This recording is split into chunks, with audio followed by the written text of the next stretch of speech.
এই ঝাল ঝাল মজাদার ভর্তাগুলো একবার খেলে বারবার খেতে মন চাইবে, এতটাই মজার হয় খেতে। আসসালামু আলাইকুম everyone, welcome back to my channel. আজ আমি ৪টা ভিন্ন স্বাদের মজাদার ভর্তা রেসিপি শেয়ার করব। তৈরি করে দেখাবো বেগুন ভর্তা, ডাল ভর্তা, কচু পাতার ভর্তা, সাথে থাকবে মরিচ ভর্তা। এই ভর্তাগুলো দিয়ে ভাত খেতে কিন্তু অসম্ভব মজার হয়। মুখে যদি একদমই রুচি না থাকে, এই ধরনের ভর্তাগুলো ট্রাই করতে পারেন। আশা করছি ভালো লাগবে। প্রথমে আমি তৈরি করে দেখাবো কোনোরকম পোড়ানোর ঝামেলা ছাড়াই খুবই মজাদার বেগুন ভর্তা। এভাবে এই বেগুন ভর্তা করলে খেতে এতটাই মজার হয় যে একবার খেলে স্বাদ কখনো ভুলতেই পারবেন না। ভর্তা তৈরি করার জন্য এখানে নিয়েছি গোল বেগুন। এখানে আমি ৩টা গোল বেগুন নিয়েছি। বেগুনগুলো আমি গোল গোল করে কেটে নিয়েছি। দেখুন একটু পাতলা করে কেটে নিয়েছি। একেবারে বেশি মোটাও না, আবার অতিরিক্ত পাতলাও না, মিডিয়াম সাইজে কেটে নিয়েছি। ভালোভাবে কেটে ধুয়ে পরিষ্কার করে নিয়েছি। এখন এখানে দিয়ে দিচ্ছি 1/2 চা চামচ লবণ, 1/2 চা চামচ হলুদের গুঁড়া। এই হলুদ লবণ দিয়ে বেগুনের সাথে খুবই ভালোভাবে মেখে নিতে হবে। আপনারা চাইলে যেকোনো বেগুন দিয়ে এই ভর্তাটি তৈরি করতে পারেন। তবে এমন গোল বেগুন হলে ভর্তাটি তৈরি করতে বেশি সুবিধা হবে, খেতেও কিন্তু ভালো লাগবে। এখন আমি হাত দিয়ে খুবই ভালোভাবে প্রত্যেকটা বেগুনের সঙ্গে হলুদ লবণ মাখিয়ে নিচ্ছি। দেখুন সবগুলো বেগুনে কিন্তু ভালোভাবে হলুদ লবণ মাখিয়ে নেওয়া হয়ে গিয়েছে। এখন চুলাতে একটা কড়াই বসিয়ে দিয়েছি। এখন এখানে দিয়ে দেব পরিমাণ মতো সরিষার তেল। আমি যেহেতু ভর্তা তৈরি করছি, এজন্য সরিষার তেল দিয়ে সবকিছু করব। এতে করে সুন্দর একটা ফ্লেভার আসবে। তেলটা একটু গরম হলে এখানে আমি ৪-৫টা শুকনা মরিচ দিয়ে লালচে করে ভেজে নিব। আপনারা আপনাদের ঝালের প্রয়োজন অনুযায়ী বাড়িয়ে বা কমিয়ে নিতে পারেন। মরিচগুলো হালকা লালচে করে ভেজে নিতে হবে। দেখুন মরিচগুলো কিন্তু লালচে একটা কালার চলে এসেছে, ভাজা হয়ে গিয়েছে। এখন তেল থেকে মরিচগুলো তুলে নিব। এই তেলের মধ্যেই আমি দিয়ে দিচ্ছি হলুদ লবণ মাখা বেগুন। এখানে আমি পরিমাণ মতো বেগুন দিয়ে নিব। একবারে সব বেগুন দিব না, এখানে আমি পরিমাণ মতো দিয়েছি। এখন এখানে কিছু রসুনের কোয়া দিয়ে দিব। এই রসুনের কোয়া দিয়ে বেগুন ভর্তা করলে খেতে ভালো লাগে। আমি বেগুনের সঙ্গে দিয়ে দিচ্ছি, এতে করে রসুনের কোয়াগুলো ভাজা হয়ে যাবে। এখন এই বেগুনগুলো লালচে করে ভেজে নিতে হবে। ফিরে এসেছি কিছুক্ষণ পর, রসুনগুলো নেড়ে দিচ্ছি ভালোভাবে ভেজে নেওয়ার জন্য।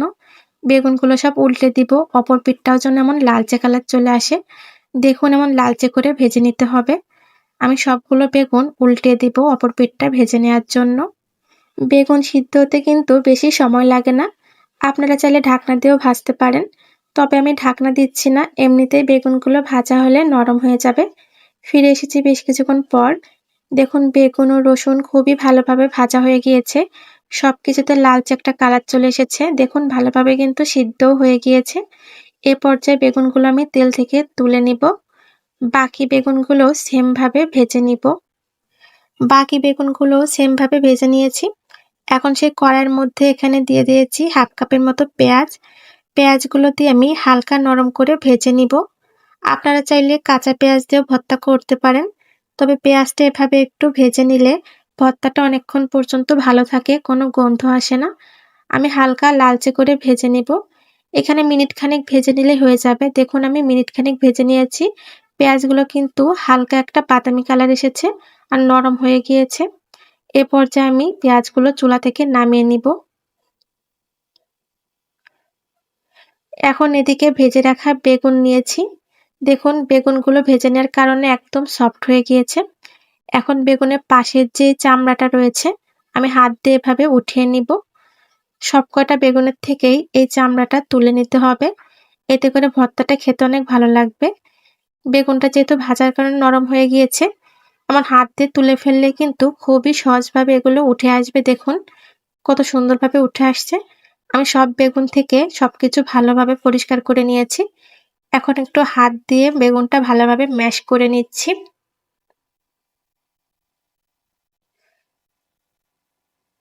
বেগুন ভালোভাবে দেখুন ম্যাশ করে নিয়েছি। এখন এখানে নিয়ে নিচ্ছি সেই ভেজে রাখা শুকনা মরিচ, ভেজে রাখা রসুন। দেখুন রসুনগুলো কতটা সফট হয়ে গিয়েছে। এখানে রয়েছে ভেজে রাখা পেঁয়াজ। এখন এখানে দিয়ে দিয়েছি স্বাদ মতো লবণ। লবণের পরিমাণটা একটু বুঝে দিবেন, যেহেতু বেগুন ভাজার সময় আমরা লবণ দিয়েছিলাম। এজন্য আমি অল্প পরিমাণ লবণ দিয়েছি। লবণ দিয়ে মরিচটা আমি ভালোভাবে চটকিয়ে গুঁড়া করে নিয়েছি। রসুনগুলো হাত দিয়ে চটকিয়ে নিতে হবে দেখুন। হাত দিয়ে চটকিয়ে নিলে সবকিছু সফট হয়ে যাচ্ছে। রসুন ও শুকনা মরিচ খুবই ভালোভাবে হাত দিয়ে চটকিয়ে আমি মাখিয়ে নিয়েছি। এখন ভেজে রাখা পেঁয়াজ ও রসুন ও মরিচের সঙ্গে ভালোভাবে চটকিয়ে মাখিয়ে নিতে হবে। ভালোভাবে মাখিয়ে সবকিছু নরম করে নিব। দেখুন সবকিছু ভালোভাবে মাখিয়ে নিয়েছি। এখন এখানে দিয়ে দেব ২টা কাঁচামরিচ কুচি ফ্লেভারের জন্য। এখানে দিয়ে দেব কিছু ধনিয়া পাতা কুচি। এতে করে ভর্তার টেস্টটা দ্বিগুণ বেড়ে যাবে। কাঁচামরিচ ও ধনিয়া পাতা দিয়ে আলতো হাতে নেড়েচেড়ে মাখিয়ে নিব। যেহেতু ফ্লেভারের জন্য দিয়েছি, বেশি চটকাবো না কাঁচামরিচটা। এখন এখানে দিয়ে দেব আমি পরিমাণ মতো সরিষার তেল। সরিষার তেল দিয়ে সবকিছু আলতোভাবে মেখে নিতে হবে। এই সরিষার তেলটা দেওয়ার কারণে ভর্তার টেস্টটা আরো বেশি বেড়ে যায়। এখন এখানে দিয়ে দেব চটকিয়ে রাখা বেগুন। বেগুন দিয়ে সবকিছুর সঙ্গে ভালোভাবে মিশিয়ে নিতে হবে। সবকিছু দিয়ে দেখুন বেগুনের সঙ্গে খুবই ভালোভাবে আমি মেখে নিচ্ছি। খুবই ভালোভাবে মেখে নিয়েছি দেখুন। দেখতে কতটা লোভনীয় হয়েছে, খেতেও কিন্তু অসম্ভব মজার হয়। ভর্তা পুরোপুরি তৈরি করা কমপ্লিট। এখন আমি ভর্তা পরিবেশন করে নিব। তৈরি হয়ে গেল খুবই মজাদার ভিন্ন স্টাইলের বেগুন ভর্তা। এই বেগুন ভর্তা গরম গরম ভাতের সঙ্গে খেতে কি যে মজা লাগে, একবার না খেলে কিন্তু বুঝবেনই না। একবার হলেও এই রেসিপিটি বাসায় ট্রাই করে দেখবেন। আশা করছি সবার কাছে খুবই ভালো লাগবে। গরম ভাত বা খুদের ভাতের সঙ্গে এই ভর্তা খেতে কিন্তু খুবই ভালো লাগে। এখন আমি তৈরি করে দেখাবো খুবই মজাদার ঝাল ঝাল ডাল ভর্তা। ডাল তো আমরা অনেকেই অনেকভাবে ভর্তা করি, তবে এভাবে ভর্তা করলে খেতে অসম্ভব মজার হয়। খুবই সহজভাবে করে দেখিয়েছি। প্রথমে ভর্তা তৈরি করার জন্য এখানে আমি ১ কাপ পরিমাণ মসুরের ডাল নিয়ে নিয়েছি।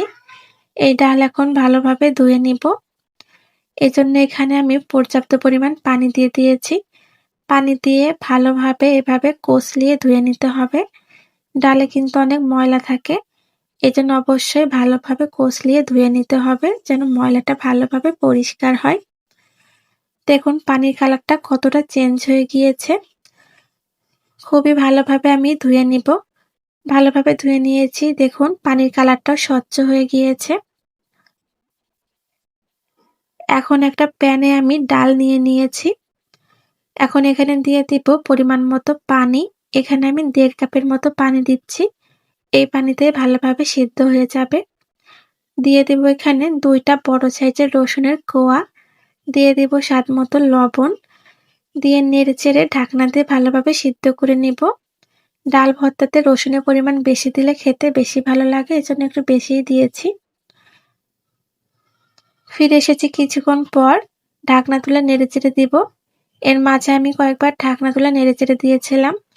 দেখুন এ পর্যায়ে ডাল কিন্তু খুবই ভালোভাবে সিদ্ধ হয়ে গিয়েছে। চুলার জালটা মিডিয়াম হিটে রেখে ডাল আমি ভালোভাবে সিদ্ধ করে নিয়েছি। এখনো ডালে কিছুটা পানি রয়ে গিয়েছে। এজন্য আরো কিছুক্ষণ জাল করে পানিটা টানিয়ে নিব। দেখুন কিছুক্ষণ জাল করে ডালের পানিটা আমি টানিয়ে নিয়েছি। অনেকটাই ঘন হয়ে এসেছে। এ পর্যায়ে চুলা থেকে নামিয়ে নিব। এখন এখানে দিয়ে দিব অল্প পরিমাণ সরিষার তেল। এই তেলে আমি কিছু শুকনা মরিচ ভেজে নিব। শুকনা মরিচগুলো লালচে করে ভেজে নিতে হবে। আমি নেড়েচেড়ে খুবই ভালোভাবে মুচমুচে করে ভেজে নিয়েছি দেখুন। এ পর্যায়ে মরিচগুলো আমি তুলে নিব। এখন এখানে দিয়ে দেব আরো কিছুটা তেল। এই তেলে আমি পেঁয়াজ বেরেস্তা করব। এখানে আমি 1/2 কাপের মতো পেঁয়াজ কুচি দিয়েছি। এই পেঁয়াজ বেরেস্তা করে ভেজে নিব।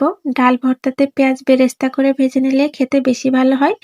এজন্য অবশ্যই লালচে করে বেরেস্তা টাইপ করে নিবেন।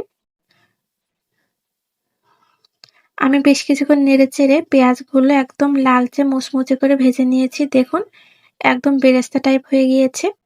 এখন আমি তেল থেকে উঠিয়ে নিব। এখানে আমি ভেজে রাখা শুকনা মরিচ নিয়েছি। এখানে দিয়ে দিয়েছি অল্প পরিমাণ লবণ। এই লবণ দিয়ে শুকনা মরিচটা ভালোভাবে চটকিয়ে গুঁড়া করে নিতে হবে। এ পর্যায়ে লবণটা একটু বুঝে দিবেন, যেহেতু আমরা ডাল সিদ্ধ করার সময় লবণ দিয়েছিলাম। খুবই ভালোভাবে মরিচ আমি গুঁড়া করে নিয়েছি। এখন এখানে দিয়ে দেব সরিষার তেল। এখানে আমি ২ টেবিল চামচ পরিমাণ সরিষার তেল দিয়েছি। তেল দিয়ে আবারও আমি শুকনা মরিচটা ভালোভাবে একটু মেখে নিব তেলের সঙ্গে। এখন এখানে দিয়ে দেব ধনিয়া পাতা কুচি। ধনিয়া পাতা কুচি দিয়ে আবারও ভালোভাবে মেখে নিতে হবে আলতোভাবে। বেশি চটকানো যাবে না, আলতোভাবে মাখিয়ে নিব। এখন এখানে দিয়ে দেব বেরেস্তা। সবগুলো পেঁয়াজের বেরেস্তা এখানে দিয়ে দিব। এই ডাল ভর্তাতে এভাবে পেঁয়াজের বেরেস্তা দিয়ে মাখালে খেতে বেশি ভালো লাগে। এখানে কোনো কাঁচা পেঁয়াজ দিব না। এই পেঁয়াজের বেরেস্তা দিয়ে ভর্তাটি তৈরি করব। এতে করে ভর্তা খেতে যেমন মজা হবে, তেমনি অনেকক্ষণ পর্যন্ত ভালোও থাকবে। সবকিছু ভালোভাবে মাখিয়ে নেওয়ার পর এখানে সিদ্ধ করে রাখা ডাল দিয়ে দিব। ডাল দিয়ে খুবই ভালোভাবে সবকিছুর সঙ্গে মাখিয়ে নিব। দেখুন যে আস্ত রসুনগুলো দিয়েছিলাম একদমই সফট হয়ে গিয়েছে। এই ডাল ভর্তা এভাবে আস্ত রসুন দিয়ে দিলে এই ভর্তার টেস্টটা কিন্তু আরো বেড়ে যায়। এই রসুন দিয়ে যখন মাখিয়ে নেবেন ডাল ভর্তা, খেতে অসম্ভব মজার হয়। এজন্য একটু বেশি পরিমাণ দেওয়ার চেষ্টা করবেন। এখন সবকিছু আমি খুবই ভালোভাবে মাখিয়ে নিচ্ছি। দেখুন রসুনগুলো সফট হয়ে গিয়েছে। এভাবে রসুনগুলো একটু হাত দিয়ে চেপে ভেঙে দিতে হবে। এতে করে টেস্টটা ভালো আসবে। আমি সবগুলো রসুন এভাবে হাত দিয়ে চেপে ভেঙে দিয়েছি। দেখুন দেখতে কতটা লোভনীয় হয়েছে ভর্তা, খেতে অসম্ভব মজার। আমার ভর্তা তৈরি করা এখন পুরোপুরিভাবে কমপ্লিট। এখন ভালোভাবে পরিবেশন করে নিব। তৈরি হয়ে গেল খুবই মজাদার ঝাল ঝাল ডাল ভর্তা। গরম গরম ভাতের সঙ্গে খেতে অসম্ভব মজার। একবার হলেও এভাবে ট্রাই করে দেখবেন। আশা করছি সবার কাছে ভালো লাগবে। যখন মাছ মাংস একদমই খেতে ইচ্ছা করে না, এভাবে ভর্তা তৈরি করে নিই। এমন ভর্তা দিয়ে খুবই তৃপ্তি সহকারে ভাত খেয়ে নেওয়া যায়। অসম্ভব মজা লাগে। একবার হলেও এভাবে ট্রাই করে দেখবেন। আশা করছি ভালো লাগবে। এখন তৈরি করে দেখাবো খুবই মজাদার কচু পাতার ভর্তা। মসুর ডাল আর কচু পাতা দিয়ে এই ভর্তাটি তৈরি করা হয়। এই ভর্তা খেতে যেমন মজা, তেমন পুষ্টিগুণেও ভরপুর। প্রথমে এখানে আমি কচু পাতা নিয়ে নিয়েছি। কচু পাতাগুলো ভালোভাবে পরিষ্কার করে ধুয়ে পানি ঝরিয়ে নিয়েছি। এখন দিয়ে দিব 1/2 কাপের মতো মসুরের ডাল। ডালগুলো আমি ভালোভাবে ধুয়ে পানি ঝরিয়ে নিয়েছি। এখানে দিয়ে দিব আমি 3টা পেঁয়াজ কুচি। পেঁয়াজগুলো একটু ডুমো করে কেটে নিয়েছি। দিয়ে দিব 2টা দেশি রসুনের কোয়া। কচু পাতার ভর্তাতে রসুনের পরিমাণটা একটু বেশি হলে টেস্টটা বেশি ভালো লাগে। এজন্য আমি 2টা রসুনের কোয়া দিয়ে নিয়েছি। এখানে দিয়ে নিয়েছি 3টা কাঁচামরিচ। এখন দিয়ে দিব 1 কাপের মতো পানি। এই পানিতে মসুরের ডাল, কচু পাতা ভালোভাবে সিদ্ধ হবে। আরও দিয়ে দিচ্ছি 1/2 চা চামচের মতো লবণ। এখন আমি ঢাকনা দিয়ে ভালোভাবে সবকিছু সিদ্ধ করে নেব। ফিরে এসেছি 15 মিনিট পর। কচু পাতা সিদ্ধ হতে বেশি সময় লাগে না। 15 মিনিট ধরে আমি মিডিয়াম আঁচে ভালোভাবে সিদ্ধ করে নিয়েছি। দেখুন কচু পাতা, মসুরের ডাল ভালোভাবে সিদ্ধ হয়ে গিয়েছে। এখন আমি সবকিছু ভালোভাবে নেড়েচেড়ে মিশিয়ে নিব। এখনো কচু পাতাতে এক্সট্রা কিছু পানি রয়েছে। আমি আর কিছুক্ষণ জাল করে এই পানিটা ভালোভাবে শুকিয়ে নিব। ফিরে এসেছি 3 মিনিট পর। দেখুন এক্সট্রা পানিটা কিন্তু ভালোভাবে টেনে গিয়েছে। এ পর্যায়ে আমি এগুলো চুলা থেকে নামিয়ে নিব। সবকিছু আমি পাটাতে নিয়ে নিয়েছি। এখানে রয়েছে সরিষার তেল। এখানে 2টা পেঁয়াজ কুচি করে সরিষার তেলে হালকা নরম করে ভেজে নিয়েছি। অতিরিক্ত ভেজে বেরেস্তা করা লাগবে না। এখানে কিছু শুকনা মরিচ ভেজে নিয়েছি। সাথে রয়েছে লবণ। এখন এই কচু পাতা মসুরের ডাল ভালোভাবে পাটাতে বেটে নিব। আপনারা চাইলে এই পর্যায়ে ব্লেন্ডারেও ব্লেন্ড করে নিতে পারেন। তবে যেকোনো ভর্তায় পাটাতে তৈরি করলে এর টেস্টটা অনেক ভালো আসে। পাটাতে ভর্তা তৈরি করা একটু কষ্ট হলেও এটা খেতে অসম্ভব মজার হয়। দেখুন সবকিছু আমি খুবই ভালোভাবে বেটে নিয়েছি। এভাবে পাটাতে বেটে নিলে মসুরের ডাল, রসুন, পেঁয়াজ সব ভালোভাবে পিষে যায়। আমি সবকিছু এক জায়গাতে করে নিয়েছি। এখন এখানে ভেজে রাখা পেঁয়াজগুলো নিব। পেঁয়াজগুলো শুধুমাত্র সরিষার তেলে হালকা একটু ভেজে নরম করে নিয়েছি। অতিরিক্ত ভেজে বেরেস্তা করা লাগবে না। আপনারা চাইলে কাঁচা পেঁয়াজও দিতে পারেন। তবে একটু নরম করে ভেজে পেঁয়াজটা দিলে খেতে যেমন ভালো লাগে, তেমনি ভর্তাটা অনেকক্ষণ ভালো থাকে। আমি এখানে সবগুলা শুকনো মরিচ দিয়ে নিয়েছি। এখানে দিয়ে দিব অল্প পরিমাণ লবণ। লবণটা একটু বুঝে দিবেন, যেহেতু সিদ্ধ করার সময় লবণ দেওয়া ছিল। যে কোনো ভর্তাতে ঝালের পরিমাণ একটু বেশি হলে খেতে ভালো লাগে, এজন্য আমি সবকটা শুকনো মরিচ দিয়ে নিয়েছি। এখন ভালোভাবে হাত দিয়ে শুকনো মরিচগুলো ভেঙে পেঁয়াজের সঙ্গে মাখিয়ে নিচ্ছি। খুবই ভালোভাবে একটু চটকিয়ে মাখিয়ে নিবেন। ভালোভাবে মাখানো হলে এখানে আমি পরিমাণ মতো সরিষার তেল দিয়ে দিয়েছি। এখানে আমি 2 টেবিল চামচ পরিমাণ সরিষার তেল দিয়েছি। সরিষার তেল দিয়ে আবারও ভালোভাবে পেঁয়াজ মরিচ মেখে নিচ্ছি। এখন আমি কচু পাতার সঙ্গে পেঁয়াজ মরিচগুলো মিশিয়ে ভালোভাবে ভর্তাটি মাখিয়ে নিব। দেখুন কচু পাতার ভর্তা মাখানো কমপ্লিট। দেখতে কতটা লোভনীয় হয়েছে। এখন আমি পরিবেশন করে নিয়েছি। তৈরি হয়ে গেল খুবই মজাদার কচু পাতার ভর্তা।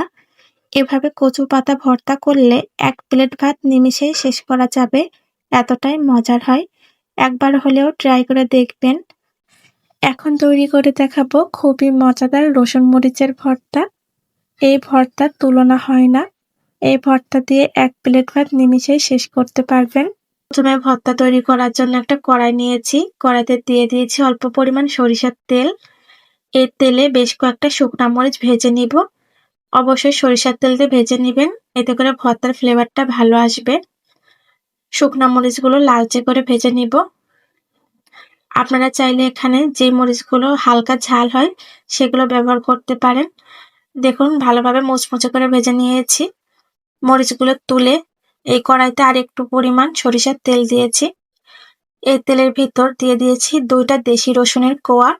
আপনারা চাইলে বিদেশি রসুনও নিতে পারেন, তবে দেশি রসুন দিলে টেস্টটা বেশি ভালো আসে। রসুনগুলো ভালোভাবে নেড়েচেড়ে হালকা ভেজে নেব। সরিষার তেলটা অল্প পরিমাণে দিয়েছি, বেশি দেওয়া যাবে না। রসুনগুলো হালকা লালচে করে ভেজে নিয়েছি। এরপর যে এখানে দিয়ে দেব পেঁয়াজ কুচি। এখানে 4টা বড় সাইজের পেঁয়াজ কুচি করে নিয়েছি। পেঁয়াজ কুচি দিয়ে রসুনের সঙ্গে ভালোভাবে ভেজে নিতে হবে। রসুন ও পেঁয়াজগুলো একেবারে ভেজে লালচে করা যাবে না। এমনভাবে ভাজতে হবে যেন রসুনগুলো হালকা একটু লালচে কালার হয়, ভালোভাবে নরম হয়ে আসে, আর রসুন পেঁয়াজের কাঁচা গন্ধটাও না থাকে। পেঁয়াজ রসুনগুলো অতিরিক্ত ভেজে তৈরি করলে খেতে কিন্তু ভালো লাগে না ভর্তাটা। চুলার জাল মিডিয়াম হিটে রেখে পেঁয়াজ রসুনগুলো হালকা ভেজে নিয়েছি। দেখুন পেঁয়াজ রসুনগুলো কিন্তু নরম হয়ে গিয়েছে। ঠিক এইভাবে করে ভাজতে হবে। অতিরিক্ত ভেজে ফেললে এই ভর্তার টেস্টটা ভালো আসে না। এমনভাবে ভাজবেন যেন পেঁয়াজ রসুনটা হালকা নরম হয়ে যায়। একদম পারফেক্ট ভাবে ভাজা হয়েছে। এখন চুলা থেকে নামিয়ে নিব। এদিকে ভেজে রাখা শুকনা মরিচ আমি পাটাতে নিয়ে নিয়েছি। এখানে অল্প পরিমাণ লবণ দিয়ে শুকনা মরিচগুলো বেটে নিব। লবণ দিলে শুকনা মরিচগুলো তাড়াতাড়ি গুঁড়া হয়ে যায়, এজন্য একটু লবণ দিয়ে বেটে নিচ্ছি। আপনারা চাইলে ব্লেন্ডার জারে নিয়ে ভর্তাটা করতে পারেন, তবে এভাবে পাটাতে তৈরি করলে টেস্টটা বেশি ভালো আসে। শুকনা মরিচগুলো খুবই ভালোভাবে বেটে নিয়েছি। এখন এখানে দিয়ে দিব ভেজে রাখা পেঁয়াজ ও রসুন। পেঁয়াজ রসুন দিয়ে মরিচের সঙ্গে ভালোভাবে বেটে নিতে হবে। যে কোনো ভর্তায় পাটাতে তৈরি করলে টেস্টটা কিন্তু ভালো আসে, এজন্য আমি সবসময় চেষ্টা করি পাটাতে ভর্তা তৈরি করার। পেঁয়াজ রসুন ভালোভাবে মরিচের সঙ্গে বেটে নিচ্ছি। আমার রেসিপিগুলো ভালো লাগলে আমার চ্যানেলটি সাবস্ক্রাইব করে সাথে থাকবেন। যারা ফেসবুক পেজ থেকে দেখছেন, পেজটি ফলো দিয়ে রাখবেন। এতে নিত্য নতুন রেসিপি আপলোড দিলেই আপনাদের কাছে পৌঁছে যাবে। সবকিছু আমি কয়েকবার বেটে নিয়েছি। এই ভর্তাটা পুরোপুরিভাবে মিহি করলে খেতে ভালো লাগে না। একটু সবকিছু দানা দানা রাখতে হবে, এতে কিন্তু ভালো লাগে। সবকিছু ভালোভাবে বেটে নিয়েছি। এখন সবটুকু ভর্তা এক জায়গাতে করে নিব। যেহেতু মরিচ পেঁয়াজ ভাজার সময় আমরা কোনো লবণ দিয়েছিলাম না, শুধুমাত্র মরিচ বাটার সময় অল্প পরিমাণ লবণ দিয়েছিলাম। এজন্য আরেকটু লবণ দেওয়া লাগবে। এজন্য এখানে স্বাদ মতো লবণ দিয়ে নিয়েছি। আর এখানে দিয়ে দেব কাঁচা সরিষার তেল। অবশ্যই লাস্টে এভাবে কাঁচা সরিষার তেলটা দেবেন, এতে করে ভর্তার টেস্টটা আরো দ্বিগুণ বেড়ে যায়। তেলটা দিয়ে ভর্তার সঙ্গে ভালোভাবে মাখিয়ে নিতে হবে। দেখুন দেখতে কতটা লোভনীয় হয়েছে, খেতেও অসাধারণ। তেল দিয়ে সবকিছু ভালোভাবে মেখে নিয়েছি। রসুন মরিচের ভর্তাটা তৈরি করা কিন্তু কমপ্লিট। এ পর্যায়ে ভর্তা পরিবেশন করে নিব। এদিকে ভর্তা করা পাটাতে কিছু গরম ভাত নিয়ে নিয়েছি। এভাবে পাটাতে ভাত মেখে খেতে কিন্তু অনেক ভালো লাগে। কে কে ভর্তা করা শেষে এভাবে পাটাতে ভাত মেখে খান অবশ্যই কমেন্টে জানাবেন। এর স্বাদ অতুলনীয়। তৈরি হয়ে গেল খুবই মজাদার রসুন মরিচের ভর্তা।